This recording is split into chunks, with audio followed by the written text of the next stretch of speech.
We have discussed in the previous video lectures that when a fluid flows over a surface, the fluid particles that are very near the surface slow down, thereby creating a slight drag in the fluid flow.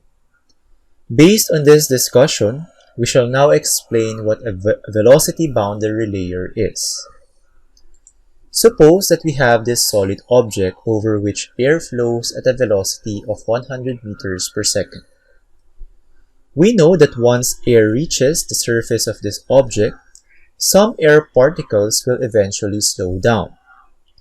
The reason why this happens is that the air particles in direct contact with the surface stops moving, thus dragging the air particles that are adjacent to it. Therefore, the velocity of the air at this point becomes zero. Obviously, as we go farther and farther from the surface, the velocity of the air particles start to increase until it reaches the free stream velocity of 100 meters per second.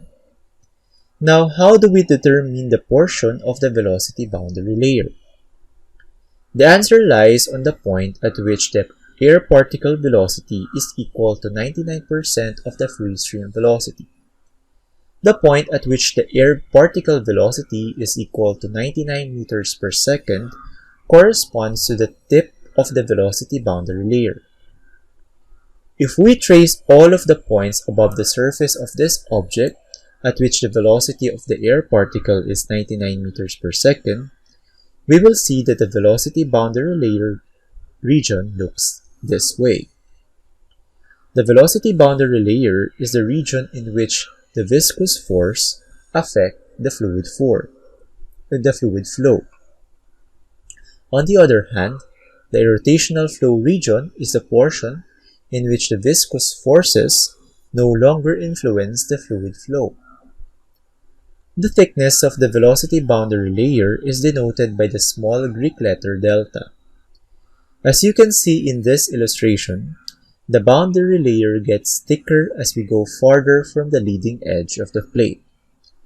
The reason behind this is that the longer the surface of the object over which the air flows, the more fluid particles become affected by the presence of the surface. We quantify how resistant a fluid is to flow through the absolute or dynamic viscosity parameter. But in heat transfer studies, we use the kinematic viscosity instead in our calculations. It is found by dividing the absolute viscosity by the density of the fluid. In the next video lecture, we will be discussing about the thermal boundary layer.